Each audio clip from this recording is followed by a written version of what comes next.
नमस्कार। आज मैंने अभी तिलक राज बेहड़ जी के और अकाउंट से मैंने अभी उनकी प्रेस कॉन्फ्रेंस के ज़रिए जो उन्होंने मुझ पर हमला बोला है उसको सुन रहा था। मैं राजनीति में शिष्टाचार को बहुत महत्व देता हूँ और मैं कभी भी बिलो द बेल्ट वार नहीं करता। मैं हमेशा मुद्दों सिद्धांतों की बात करता हूँ। मैंने किच्छा चीनी मिल में अधिकारियों की द्वारा की जा रही लापरवाही, अनियमितता, भ्रष्टाचार और जब मिल ठीक से नहीं चल रही बार बार ब्रेकडाउन को लेकर अधिकारियों को लगाई, अधिकारियों की जवाबदेही की, उनसे प्रश्न पूछे। मैंने कहा था कि सरकार क्या जवाब देगी जनता को यदि आप लोग ठीक से काम नहीं करेंगे, किसान परेशान होगा तो कौन जवाब होगा, क्योंकि हमारी सरकार की जिम्मेदारी है, हमारी जवाबदेही है। मैं जनप्रतिनिधि हूँ, इसलिए अधिकारियों को पूछना आवश्यक है। मैं बेहड़ से पूछना चाहता हूँ कि क्या आपको तो पता होगा कि सिर्फ अधिकारी सरकार नहीं होते, अधिकारी प्रशासन है और उनके ऊपर शासन होता है। शासन जनता का होता है, जनता जिन्हें चुनकर भेजती है वो बहुमत शासन करते हैं। आपने भी किया है, ये कोई पहली बार नहीं हो रहा। जब ये अटरिया मंदिर रोड नहीं बन रही थी, आप देख लीजिएगा मेरे फेसबुक अकाउंट पर, मैंने उस समय भी अटरिया मंदिर में जो घपला हुआ था, जब रोड ठीक से नहीं बनी, आज भी उस समय रावत जी की सरकार थी, उसमें 1 किलोमीटर सड़क आज भी नहीं बन पाई है। उन्होंने पैसे जो जारी हुए थे उसमें घपला बहुत बड़ा। मैंने उस समय भी जा करके सिडकुल के अधिकारियों को तलब किया था। जनप्रतिनिधि का अधिकार है अधिकारियों की क्लास लगाना, अधिकारियों से सवाल पूछना, अधिकारियों की जवाबदेही तय करना सरकार का फेल्योर नहीं माना जाता मित्र। अब तो जब मंत्री थे तो रोज़ कहते थे कि बख्शा नहीं जाएगा, खाल खींच ली जाएगी, आपके बयान हैं। तो क्या उस समय सरकार काम नहीं कर रही थी? मैं आपसे बड़ी विनम्रता से कहना चाहता हूँ कि मैं कोई तिलमिलाया नहीं हूँ। मैंने राजनीति में हार और जीत का बहुत स्वाद चखा है। मैं हारा भी हूँ, आपसे भी हारा हूँ और जीता भी हूँ। मैंने मुख्यमंत्री हो रहा है तब भी बड़ी विनम्रता के साथ मैं अपने क्षेत्र में सेवा कर रहा हूँ, मुझे कभी इसका दम्भ नहीं हुआ। लेकिन मुझे एक बात की बड़ी हैरानी होती है, जो देश की आज़ादी की लड़ाई लड़े, जो स्वतंत्रता संग्राम सेनानी थे, यदि किसी सेनानी के नाम पर, जिसने पूरे देश में उस समय के युवा क्रांतिकारियों ने नेतृत्व किया और राष्ट्रीय अध्यक्ष के रूप में, जिसके नेतृत्व में नारायण तिवारी जैसे नेताओं ने काम किया हो आज़ादी की लड़ाई में, यदि उस व्यक्ति के नाम पर मूर्ति लग रही थी रुद्रपुर में, तब आपको परेशानी हुई। आप मिनिस्टर थे, आपने 3 बार जहाँ जहाँ मूर्ति की जगह तय हुई आपने तोड़वा कर फेंकवाई जगह प्रशासन से। आज मैं कह रहा हूँ आपने वहाँ अड़चना लगाई। लेकिन अगर नारायण दत्त तिवारी जी ने अपने नेता पंडित राम सुमेर शुक्ल के नाम पर सारे प्रदेश के सेनानियों के प्रस्ताव पर अगर उनकी मूर्ति लगाई, इसमें मेरा गुनाह क्या है बेहड़ जी? रही बात मेडिकल कॉलेज की, इस रिकॉर्ड पर है, आप एक दिन मेरे साथ बैठ लीजिए, मैं आपको दिखाऊंगा कि 2005 से लेकर जब से इसकी घोषणा आपने कराई थी, तब से लेकर जब आप मिनिस्टर थे तब कितने पैसे आपने दिलाए, उसके बाद कितने मिले, उसके बाद कितने मिले और आज तक कुल कितने मिले। जो 350 पौने 400 करोड़ का प्रोजेक्ट था, उसके अगेंस्ट पिछले 15 सालों में 40 करोड़ रुपए कुल मिल पाए थे और आपके शासन में तो ये मात्रा 5 करोड़ भी नहीं थी। आप मुझे दिन बहस कर लें, रिकॉर्ड लेके बैठ लेते हैं। आप कंगन को आरसी क्या, पढ़े लिखे को फारसी क्या? आप बैठेंगे आमने सामने, मैं दस्तावेज लेकर आऊँगा कि 2005-06 में कितना पैसा जारी हुआ, 6-7 में कितना पैसा जारी हुआ, 2002 से लेकर 2007 तक आप स्वास्थ्य मंत्री थे, उस समय इसकी घोषणा हुई थी और उन 2 सालों में आपने कितना पैसा जारी कराया। फिर 7 से लेकर 12 तक जब आप इस क्षेत्र के विधायक थे, सरकार आपकी नहीं थी, तब आपने उस सरकार से कितना जारी कराया। फिर 12 से लेकर 17 तक और 17 से लेकर अब कितना पैसा जारी हुआ, कब कब, सबका रिकॉर्ड है। पर आज आप भले कुछ कह रहे हो, आपने खुद प्रेस कॉन्फ्रेंस करके कहा था, बल्कि उससे पहले आप ऑफ द रिकॉर्ड कहा करते थे कि आएगा ही नहीं पैसा, अस्पताल का पूरा होगा, मेडिकल कॉलेज बनेगा नहीं, यहाँ बनाकर दिखाए कोई। आपने कई बार मुझे चैलेंज किया प्रेस कॉन्फ्रेंस करके कि 7 विधायक भाजपा के हैं, MP उनका है, डबल इंजन की सरकार है, विधायक शुक्ला के तो पिता के नाम पर मेडिकल कॉलेज है, क्यों नहीं बना रहे हैं? और जब पैसे लेकर आया तो जब पत्रकारों ने आपसे पूछा तो आपने कहा बधाई देता हूँ, और आज आप कह रहे हैं कि मैं नहीं होता तो ऐसा होता। ये जो मैं है ना, ये आपकी, इस मैं को हम में ले आओ, मैं तरफ। अभी तो मैं तो किसी की नहीं रही। मैं तो बड़ी विनम्रता से कहना चाहता हूँ, मुझे इस बात धमकी मत दीजिए कि आप कहाँ लड़ेंगे, किच्छा लड़ेंगे, रुद्रपुर लड़ेंगे। मुझे नहीं पता आप कहाँ लड़ेंगे, आपकी पार्टी जाने। आप मुझे कह रहे हैं कि मैंने प्रियंका गांधी से मिल करके मेडिकल कॉलेज बनवाया। मैं चोरी छिपे हुए काम नहीं करता हूँ बेड़ जी। मैंने स्वतंत्रता संग्राम सेनानी पंडित राम सुमेर शुक्ल की स्मृति में हर साल जो कार्यक्रम होता है उसको राजनीति से हमेशा ऊपर रखा। उस कार्यक्रम में भारतीय जनता पार्टी के लोग भी आए, मुख्यमंत्री भी आए, मंत्री भी आए, और कांग्रेस के भी जमाने के मंत्री आए, मुख्यमंत्री आए। हरीश रावत जी को मैंने आमंत्रित किया था, उसके पहले इंदिरा जी को आमंत्रित किया था, उसके पहले अजीत कुरैशी साहब गवर्नर थे, वो आए थे। हमारे माननीय मुख्यमंत्री त्रिवेंद्र सिंह रावत जी आए थे, और हमारे तमाम मिनिस्टर्स आए थे।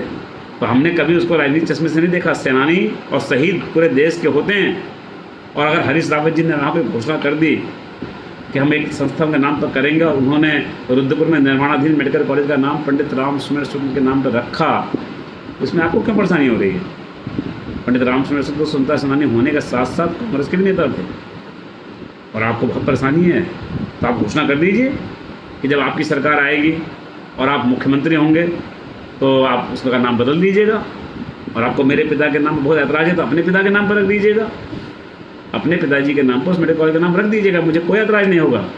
आपके पिताजी सेनानी थे, नहीं थे, शहीद थे, नहीं थे, अगर कानून कहता हो, दायरा कहता हो, आप बना दीजिए, रख दीजिए, मुझे कोई आपत्ति नहीं है। मैं नाम नहीं रखा। उस मेडिकल कॉलेज का नाम आपके समय की आपकी सरकार, कांग्रेस सरकार के मुख्यमंत्री ने रखा, और एक मुख्यमंत्री ने उनकी मूर्ति लगाई, नरेंद्र तिवारी जी ने। अगर आपको बहुत ऐतराज़ था तो आपने क्यों नहीं इस्तीफा दे दिया कांग्रेस उस समय? मैं आपसे बड़ी विनम्रता से कहना चाहता हूँ, अगर आपको इतना ऐतराज़ है उनके नाम पर तो क्यों नहीं इस्तीफा दे दिया? आप तो डिप्टी सीएम की बात करते थे, और मैं तो चाहूँगा आप सीएम बने, और सीएम बनने के बाद आप मेडिकल कॉलेज का नाम बदल के किसी और के नाम पर रख दें, अपने पिताजी के नाम पर रख दीजिए। मैं उनका बहुत सम्मानपूर्वक स्मरण करना चाहूँगा। आपके पिताजी मेरे पिता समान हैं, मैं उनका आदर करूँगा, उनके नाम पर रख दीजिएगा। इसकी धौंस आप क्यों देते हैं बार बार? क्या गलत किया मैंने? मैं जिस पार्टी में रहा हूँ उस पार्टी में निष्ठा के साथ रहा हूँ। मैंने व्यक्तिगत संबंध निभाए हैं। मैं हरीश रावत जी से मेरे व्यक्तिगत संबंध है, मेरे परिवार में मेरे संबंध, मेरे पिताजी कांग्रेस के नेता थे और मेरे कांग्रेस के तमाम लोगों से मेरे व्यक्तिगत संबंध रहे हैं। लेकिन मैं जिस पार्टी में रहा हूँ, जहाँ रहा हूँ, पूरी ईमानदारी के साथ उसकी लड़ाई लड़ी है। हरीश रावत जी के सामने भी लड़ना पड़ा तो मैं पूरी ईमानदारी के साथ, पूरी निष्ठा के साथ लड़ा, और हार जीत की परवाह न करते हुए बहादुरी से लड़ा। और जो परिणाम होता, मैं हार जाता तब भी, मैं जीत गया तो भी मैं इसको जनता की कृपा मानता हूँ। लेकिन व्यक्तिगत संबंधों को मैं राजनीति समस्या अलग रखता हूँ। उस चुनाव के बाद हरीश रावत जी बीमार पड़े, मैं स्वयं को देखने गया गंगाराम, और आपसे भी लड़ाई हुई, मैं आपसे हारा हूँ, लेकिन मैंने कभी अदावत नहीं मानी आपसे। आप बीमार पड़े, मैं भी आपको देखने आया था, आप भी मुझे देखने आए थे। लेकिन मुझे आश्चर्य हो रहा है कि आजकल आप पता नहीं कौन सी भाषा बोल रहे हैं, क्यों कुंठित हैं आप? भाई आप कहीं हारे हैं तो उसमें मेरी गलती क्या है? आप दो बार हारे होंगे, आप मेरी गलती इसमें क्या है?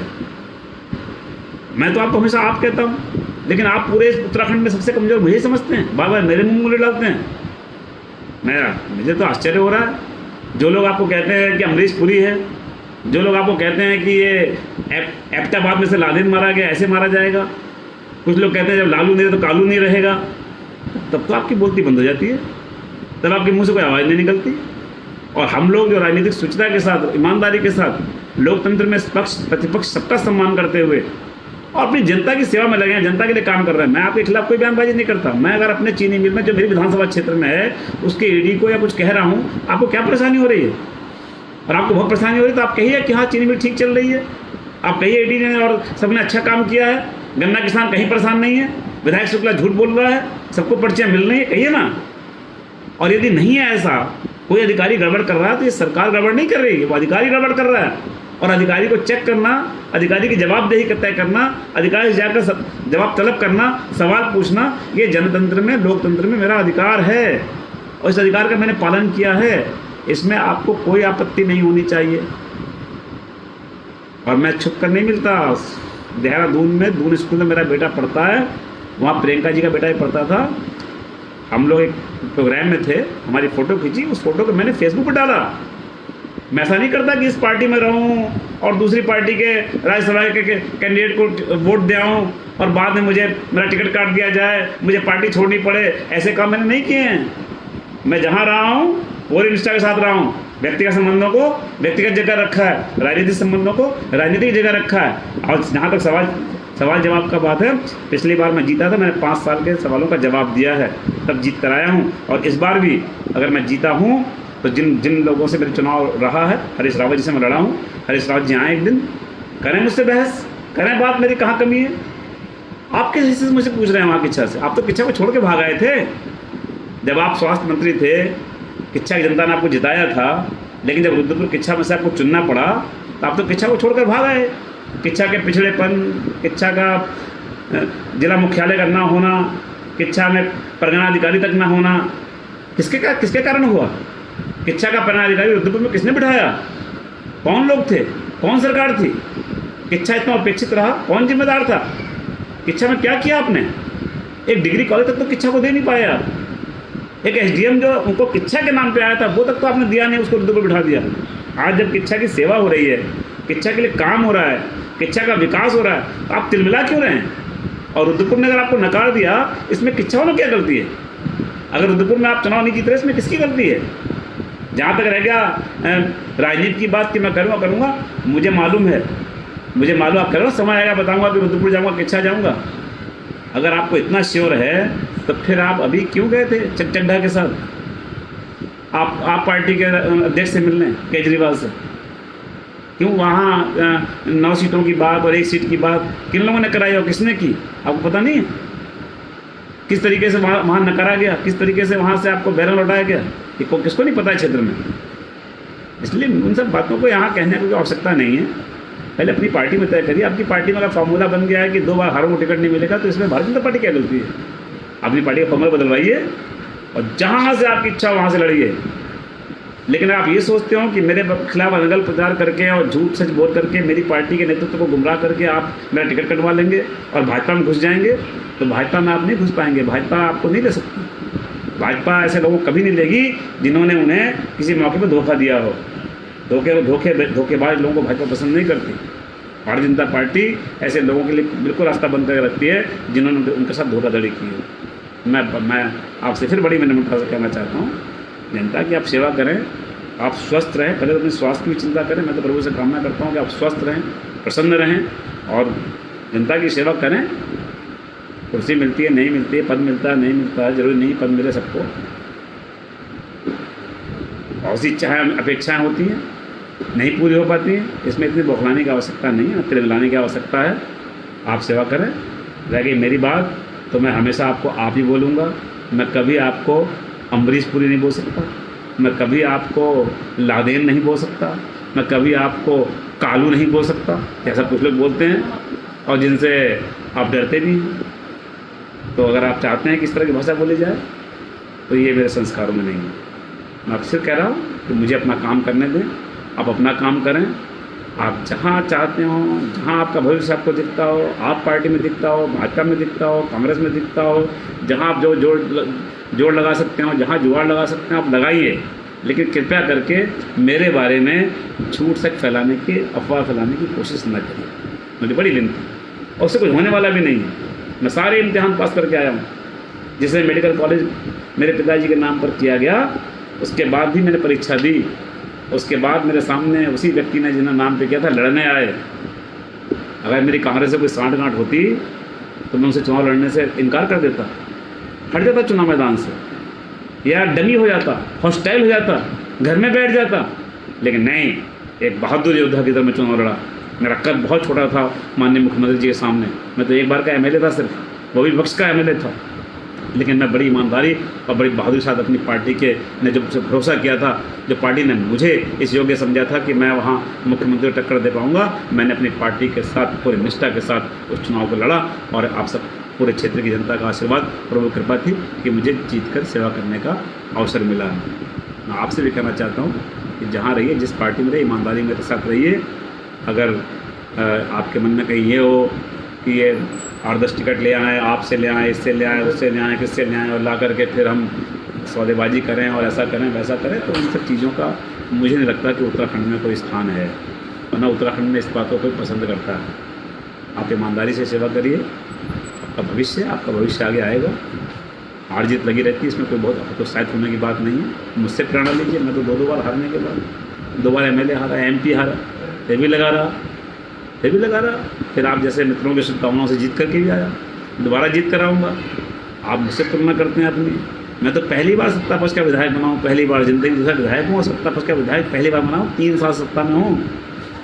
मान्यवर, आप तो मिनिस्टर रहे और एकमात्र मिनिस्टर थे पूरे प्रदेश के, पूरे जिले के, और उस समय कितना विकास इस क्षेत्र का हुआ है, क्या क्या उपलब्धियाँ आप जिले के लिए लेकर आ पाए, इसकी मीमांसा खुद करिएगा, कभी खुद सोचिएगा, मनन करिएगा, चिंतन करिएगा।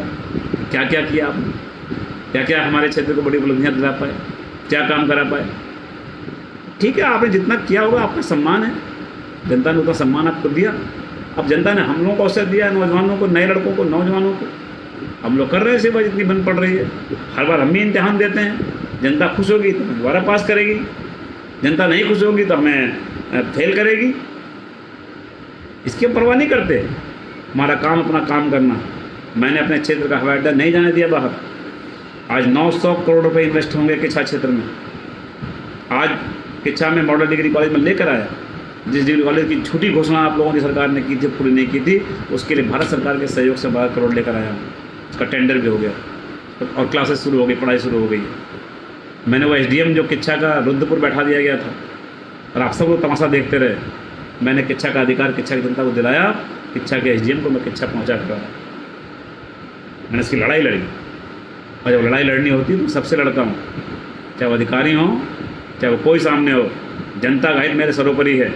मेरी जवाबदेही जनता के लिए है, और यदि आवश्यकता पड़ती है तो मैं अपनी सरकार से भी सदन के अंदर सवाल पूछता हूँ, अपनी सरकार को भी घेरता हूँ और घेर कर अपने क्षेत्र की समस्याओं और उसके विकास के लिए प्रयत्नशील रह करके उसे परिणाम लाने की कोशिश करता हूँ। और मैं समझता हूँ मैं कोई पाप नहीं करता, कोई गलत नहीं करता। मुझे लगता है गलत यह है कि मैं इस पार्टी में रहूँ और किसी और कारण से मैं दूसरी पार्टी के राज्यसभा कैंडिडेट को वोट दे दूँ।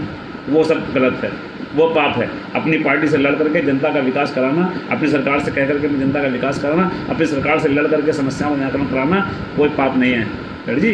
पाप तो ये है कि हैं यहाँ और रात को जा करके 9 सीटों का सौदा कर रहे हैं आप पार्टी से। पाप ये है कि इस पार्टी में रह करके और दूसरी पार्टी के राज्यसभा के सदस्य को वोट दें और उसका और क्रॉस वोटिंग करें, ये पाप है। वो पाप राजेश शुक्ला नहीं कर सकता। मेरे अंदर एक सुनीता सिन्हा जी का खून बहता है। मैं राजनीति में शुचिता के लिए काम करता हूँ, नैतिकता के साथ काम करता हूँ और अपने विरोधियों को अपने व्यक्तिगत शत्रु नहीं मानता। आप तो व्यक्तिगत मामले उठाते हैं। आपने तो मैं एक बार बिजली के बिल की झूठी रिपोर्ट के आधार पर मेरी फैक्ट्री बंद करने की चेतावनी दे दी थी। आपने कहा था मैं शुक्ला की फैक्ट्री बंद करा दूंगा। क्यों नहीं बंद करा पाया आप? क्योंकि जिन लोगों ने आपको जानकारी दी थी गलत दी थी। बिल रेगुलर जमा हो रहे थे, कोई बिल दोबारा लग के आया था, इसलिए वो पेंडिंग था और उसको सही कराया गया। तो इस कारण आपको लगा कि कोई घोटाला हो रहा है और आपने कहा था मैं बिल बंद करा दूँगा। आप व्यक्तिगत हमले करते हैं। कभी आप कहते हैं मूर्ति लगने दूंगा, कभी कहते हैं सड़क नहीं बनने दूंगा उनके नाम पर, उनके पिता के नाम पर। बहुत परेशानी है आपको। इतनी परेशानी तो मुझे लगता है शायद अन्य दलों के लोगों को नहीं होगी जितनी परेशानी आपको एक स्वतंत्रता संग्राम सेनानी की प्रतिमा या उनके नाम पर मेडिकल कॉलेज लगने की है। इसका मुझे बहुत खेद है और मुझे लगता है कहीं ना कहीं इसमें संस्कारों की कमी दिखती है मुझे। क्योंकि राजनीति में हम किसी भी विचारधारा के हों, देश के शहीदों, देश के बलिदानियों, देश के सेनानियों के लिए हम सब के मन में आदर होता है। अरे सीखिए मोदी जी से। मोदी जी ने नहीं चिंता की कि सरदार वल्लभ भाई पटेल किस पार्टी के थे। उन्हें लगा कि सरदार वल्लभ भाई पटेल लौह पुरुष थे, उन्होंने भारत के निर्माण के लिए काम किया था, भारत माता की संतान थे। भले उन्होंने जीवन भर कांग्रेस के लिए काम किया हो, वो सरदार वल्लभ भाई पटेल की सबसे ऊंची प्रतिमा उन्होंने लगाने का काम किया। और एक आप हैं कि तराई के संस्थापक पंडित राम सुमेर सिंह, जिनका सभी लोग आदर के साथ नाम देते थे, वो लोग नहीं होते तो जो लोग उस समय आकर बसे थे हम, उस समय कितनी कठिनाइयाँ थी, कई बुजुर्गों से पूछिएगा। जो बुजुर्ग लोग अभी हमसे पूछिएगा कि उस समय पंडित राम शुक्ला ने तराई के लिए क्या काम किया था, कैसे संघर्ष किया था, कैसे उनको गोली मारी गई, गोली तक खाई उन्होंने गरीबों के लिए, मजदूरों के लिए और यहाँ जो लोग बसाए गए थे उनके लिए। अपनी जान पर खेल करके, आज़ादी के बाद भी अपनी जान पर खेल करके गरीबों को न्याय दिलाने की लड़ाई लड़ी। उस व्यक्ति का खून में अंदर बह रहा है और यदि उनके नाम पर कोई मेडिकल कॉलेज गवर्नमेंट रख रही है, कोई एहसान नहीं कर रही है। और अगर एहसान समझते हो, जिस दिन आप मुख्यमंत्री बन जाना, जिस दिन मेरी शुभकामनाएं आपके साथ हैं। आज ही ऐलान कर दो अखबार में कि जिस दिन कांग्रेस सरकार आ गई, तिला राजभर मुख्यमंत्री बनेगा, उस दिन रुद्रपुर मेडिकल कॉलेज का नाम स्वतंत्रता संग्राम सेनानी, तराई के संस्थापक पंडित राम सुमेर शुक्ला के नाम से हटा करके जिसके चाहे आपके नाम पे करना चाहें, अपने पिता के नाम पे करना चाहें, कर दीजिएगा। मैं कभी इसके लिए रोने नहीं जाऊँगा, कभी गिड़ाने नहीं जाऊँगा, कभी आपसे लड़ने नहीं जाऊँगा। बहुत कष्ट है आपको, मैं इसके लिए बहुत माफ़ी चाहता हूँ, लेकिन कष्ट आपको आपके अपनों ने ही दिया है। ये भारतीय जनता पार्टी की सरकार ने नहीं नामकरण किया, ये नामकरण कांग्रेस सरकार ने किया था। उनकी मूर्ति भी कांग्रेस सरकार ने लगाई। अब तिवारी जी को अपना गुरु मानते थे। तिवारी जी के समय वो ऑल इंडिया स्टूडेंट कांग्रेस के राष्ट्रीय अध्यक्ष थे पंडित राम सुमेर शुक्ला। तिवारी जी उनके साथ कार्यालय सचिव थे। तिवारी जी अपना गुरु मानते थे उनको। अगर तिवारी जी ने पूरे प्रदेश के स्वतंत्रता संग्राम सेनानियों के प्रस्ताव पर उनकी प्रतिमा लगा दी और आपके विरोध के बावजूद लगा दी, आपके अड़ंगे के बावजूद लगा दी, तो तिवारी जी और आपके बीच की बात है, मेरी गलती इसमें कोई है नहीं, मेरा कोई गुनाह तो है नहीं। रामनगर में उनके नाम पर विद्यालय का नाम उन्होंने किया, जो जो जो इंदिरा जी नेता प्रतिपक्ष के रूप में आई थी, मिनिस्टर के रूप में आई थी, बाद में उन्होंने प्रस्ताव किया और रामनगर में जो उनका पैतृक गांव था पंडित राम शुक्ल जी का, वहाँ जो राजकीय कन्या हाई स्कूल था उसका नाम इंदिरा जी ने पंडित राम शुक्ल नाम पे किया। आपको इंदिरा जी भी शिकायत हो सकती है, लेकिन मुझे लगता है कि आपको शिकायत ऐसे नहीं होनी चाहिए कि जो राजनीति में जो लोग बड़े पदों पर जाते हैं उनको अपना मन बड़ा करना पड़ता है और देश के शहीदों, सेनानियों, बलिदानियों के लिए राजनीतिक चश्मे से और पार्टी के चश्मे से नहीं देखा जाता। और इसीलिए अटल जी ने कहा भी था कि टूटे मन से कोई खड़ा नहीं होता और छोटे मन से कोई बड़ा नहीं होता। तो मन तोड़िए मत अपना और मन अपना छोटा मत रखिए, मन बड़ा करिए, फिर चलता रहता है, लगा रहता है, आता है जाता है। इतना इसके लिए हाय तो बचाने की आवश्यकता नहीं है। आपको बहुत सम्मान जनता ने दिया है, पहले उस सम्मान को बचाए रखिए, वही बहुत है। उनकी उन स्मृतियों को बचाए रखिए, भविष्य के लिए प्रयास करिए और व्यक्तिगत लड़ाइयाँ मत बनाइए। सामाजिक राजनीतिक लड़ाई लड़िए। व्यक्तिगत इसकी फैक्ट्री नहीं चलने दूंगा, इसकी दुकान बंद कर दूंगा, यहाँ ऐसा करा दूंगा, यहाँ वैसा करा दूंगा। यही करते करते मुझे लगता है कि आप इस हासिल में पहुँचे हैं। मुझे लगता है यही वजह है। और आपने सारी अपनी ऊर्जा इन्हीं कामों में लगा दी, बजाय इसके कि आप तब प्रयास करते कि कैसे हमारा मेरे हल्द्वानी क्षेत्र का पन्ना हवाई अड्डा कैसे अंतर्राष्ट्रीय हवाई अड्डा बनेगा, इसकी चिंता आपने की होती। कैसे आप चिंता करते कैसे हम और क्या चीज़ें ला सकते हैं अपने क्षेत्र, अपने विकास के लिए, क्या कर सकते हैं अपने हल्द्वानी और रुद्रपुर किच्छा क्षेत्र के लिए। जब रुद्रपुर किच्छा के आप विधायक हुए तब भी आपका तमाम संभावनाएँ थी। आपकी तो बहुत सुनते थे तिवारी जी, आप खुद ही कह रहे थे कि तिवारी जी ने बिना कैबिनेट की मीटिंग के केवल आपके कहने से ही उन्होंने मेडिकल कॉलेज की घोषणा कर दी। जब तिवारी जी इतना करा सकते थे तो 350 करोड़ के बंदे केवल 5 करोड़ रुपये ले पाए उनसे। 5 करोड़ मेडिकल कॉलेज बनता क्या? जो मेडिकल कॉलेज 350 करोड़ में बनना था बेड़ जी, वो खाली 5 करोड़ में बनता। तिवारी जैसे विकास पुरुष और आप जैसे विकास पुत्र दोनों के होते हुए 10-15 साल तक ऐसी पढ़ा रहा है मेडिकल कॉलेज।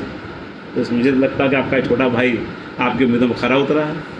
आप मुझसे उम्मीद रखते थे। देखिए, मैं तो राज्य सरकार से भी और केंद्र सरकार से भी, मोदी जी से भी लेके आया 350 करोड़ और लाता रहूँगा और भी काम करा के दिखाऊँगा। आप चाहे मेरी कितनी आलोचना करें, चाहे कितनी मुझे गाली दें, चाहे कितना मेरा बुरा सोचें, चाहे कितना आप जो सोचें, लेकिन मेरे मन में आपके लिए कोई कलुष नहीं है।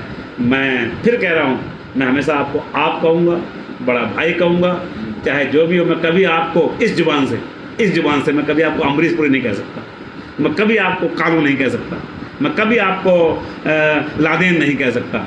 चाहे मैं चुनाव हार जाना जीत जाना पसंद करूंगा, लेकिन मैं कभी आपसे गाली गलौज की भाषा नहीं बोल पाऊंगा। आपको मैं उम्मीद करता हूं कि प्रभु आपको सद्बुद्धि देंगे और आप अनावश्यक बहस को छोड़कर सार्थक काम में निकलेंगे। आप इस समय महामारी से देश लड़ रहा है, कोरोना से। मुझे तो लगता था कि आप लोग भी कोई यहाँ पर कैंटीन चलाएंगे, जैसे मोदी कैंटीन चल रही थी, ऐसे कोई कैंटीन चलाएंगे, कोई ढाबा चलाएंगे, कोई और काम होगा, कोई और विकास, कोई और सेवा लोगों की करेंगे, किसी और तरीके से आगे आएंगे। लेकिन चलिए, जैसा भी है, आपने भी कहीं ना कहीं अपने तरीके से उसमें भूमिका अदा की होगी। तो इसके लिए मैं आपका साधुवाद करता हूँ, लेकिन और आपके अच्छे स्वास्थ्य की मैं कामना करता हूँ। और इसी के साथ मैं अपने सभी जो लाइव मुझे देख रहे थे मेरे मित्र, उन सब का भी मैं अभिवादन करता हूं और आप सबसे कहना चाहता हूं कि इस पूरे प्रकरण को आप सब देखें। पहला दिन देखें जब मैंने ईडी से बातचीत की, जिसका वीडियो वायरल हुआ है। उसके बाद बेहड़ जी ने जो बोला है वो देखें, फिर जो मैंने बोला है वो देखें। जो मैंने सवाल उठाया था उसका एक भी जवाब बेहड़ जी ने नहीं दिया। मैंने सवाल ये उठाया था कि क्या मुझे लोकतंत्र में अधिकारियों से जवाब तलब करने का अधिकार है कि नहीं। अगर किसान परेशान है, गन्ना किसान दुखी है, तो उसकी बात करने का मुझे अधिकार है कि नहीं है? अगर पर्ची नहीं मिल पा रही है तो उसका अधिकार है कि नहीं है? और अगर ऐसा मैंने कहा तो बेहड़ जी ने जिस तरीके से मुझे घेरने की कोशिश की उसको आपने देखा होगा। और कल आज का जो उनका वीडियो है जिसमें उन्होंने उन बातों का जवाब देने के बजाय मेरे प्रियंका गांधी और मेडिकल कॉलेज और फलाना और एकड़ा ढीगड़ा ये सब बातें जो करने लगे, उससे मुझे लगता है वो बिलो द बेल्ट वार कर रहे हैं। आज से 40-42 साल पहले जो व्यक्ति चला गया, मर गया, मेरे पूज्य पिताजी पंडित रामकुमार शुक्ल जी, उनसे क्या शत्रुता है आपकी? मैंने गलती की है, मैंने गुनाह किया आपके सामने चौंक लड़ने का 2-2 बार, मैं आपका गुनाहगार हूँ। मेरे से आप जो बिगाड़ना है मेरा बिगाड़ें, जो भला बुरा कहना है मुझे कहें, जो मेरा नुकसान करना है मेरा करें, लेकिन एक स्वतंत्रता संग्राम सेनानी का जिसने देश की आज़ादी की लड़ाई लड़ी, जिसने पूरे देश में तमाम यातनाएं सह करके युवा क्रांति को एक नेतृत्व धार देने का काम किया, और आज़ादी के बाद जिन्होंने पूरा जीवन अपना समाज सेवा में, तराई को बसाने में और गाँव में लगाया, उन पर प्राणघातक हमला हुआ, गोली लगी, उसके बावजूद जब तक वो जिए वो लगातार जनता की सेवा करते। ऐसे व्यक्ति से आपकी क्या शत्रुता है, क्या दुश्मनी है? अगर मुझसे कहीं कोई त्रुटि हुई हो तो आप अपना सारा गुस्सा मुझ पर निकाल दिया करिए, मुझे जो कहना है कहिए। लेकिन आप 40-42 साल पहले जो व्यक्ति चले गए, जिनका सभी आदर करते थे, उनके नाम पर कोई चीज़ अगर हो गई है, कोई नामकरण हो गया, उस पर आपको इतना ऐतराज़ है? कोई मेडिकल कॉलेज मेरे नाम थोड़ी लिख दिया गया है क्या? मेडिकल कॉलेज सारे पैसे मेरे घर थोड़ी आएंगे? वो तो राजकीय मेडिकल कॉलेज है, सरकार का मेडिकल कॉलेज है, नाम उनके कहीं शोभन सिंह जीना जी के नाम पर है, कहीं किसी के नाम पर है, कहीं नेहरू जी के नाम पर है, कहीं काकरे जी के नाम पर है, कहीं दीनदयाल उपाध्याय जी के नाम पर है, कहीं श्यामा प्रसाद मुखर्जी जी के नाम पर है। देश के तमाम शहीदों के और सेनानियों के नाम पर संस्थाएं हैं। अगर ऐसे में कोई संस्था हो गई है तो मुझे लगता है कि उस समय की सरकार ने, हरीश रावत जी ने सही काम किया था, और ये कोई चोरी छिपे किसी से मिल मिलाकर नहीं हुआ। बाकायदा वो कार्यक्रम में आए थे, खुले खजाने आए थे। खुले खजाने एक सेनानी स्मरण समारोह था, हर साल होता है पिताजी की स्मृति में, उसके मुख्यमंत्री के रूप में, मुख्य अतिथि के रूप में आए थे, और उस समय उन्होंने वहाँ घोषणा की थी। उस घोषणा को उन्होंने पूरा किया, मैंने उनका थोड़ा धन्यवाद भी किया। लेकिन कोई ये सोचता हो कि इसके कारण कोई मैं आपके आसानों में दब जाऊंगा और फिर मैं आपके सामने खड़ा नहीं होऊंगा, ऐसी बात नहीं है। क्योंकि मैं भारतीय जनता पार्टी का कार्यकर्ता हूँ, और भारतीय जनता पार्टी के जो भी जिम्मेदारी, जो भी काम मुझे सौंपेगी, जहाँ जिस मोर्चे मुझे खड़ा करेगी, उस मोर्चे पूरी मुस्तैदी के साथ खड़ा रहूँगा, ईमानदारी के साथ खड़ा रहूँगा। और ये जनता को तय करना होगा, मेरे से मित्रों को तय करना होगा कि यदि पूरे प्रकरण में कहीं गलत हूँ, अगर मुझसे ज़रा भी गलती हुई है, जहाँ कहीं मैं गलत बोला हूँ, तो आप मुझे अपने सुझाव देंगे, मैं अपने अंदर सुधार लाऊंगा। और यदि आपको लगता है कि मैंने कुछ गलत कहा है, तो मैंने जिसके लिए भी कहा है उसको मैं माफ़ी मांग सकता हूँ, मैं माफ़ी मांगूंगा। लेकिन मुझे अपना पक्ष रखना इसलिए आवश्यक हुआ, प्रतीत हुआ, क्योंकि आज मैंने जब वीडियो देखा तो मुझे लगा कि मुझे इसका जवाब जरूर देना चाहिए, और मैंने अपनी बात कही है। आप सब ने इसको सुना, आप सब मुझे देखने आए, इसके लिए मैं आप सबका बहुत बहुत अभिनंदन करता हूँ।